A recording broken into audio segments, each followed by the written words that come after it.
Bonjour.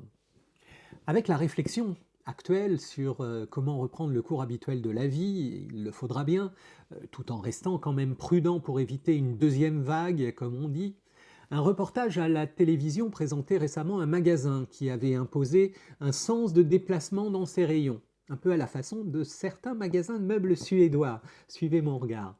Mais avec là en plus, en l'occurrence, l'interdiction de revenir en arrière. Si vous avez oublié quelque chose, il faut ressortir et recommencer. Pas simple. On déplaçait son lit dans le couloir de l'hôpital. Alors il a dit vous comprenez, je suis vieux, j'ai 93 ans. Et il a ajouté avec des sanglots dans sa voix tremblotante et on ne peut pas revenir en arrière. C'est vrai, notre vie a un sens. D'ailleurs, comme bien des rues de nos villes aussi, notre vie a un sens qui est un sens unique. Elle va de la naissance vers la mort. Et on ne peut pas revenir en arrière. Mais notre vie a encore un sens, dans un autre sens. Cette fois dans le sens d'une signification. Elle n'est pas insensée, idiote. Elle appartient à une aventure qui vient d'avant la naissance et qui va au-delà de la mort.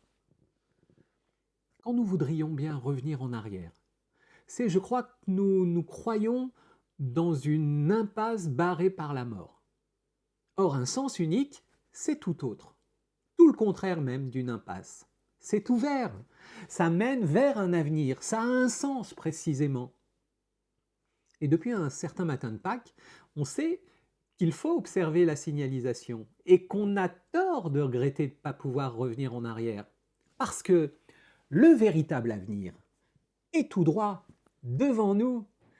Et ça, c'est essentiel. Que celui qui a des oreilles, bonne journée.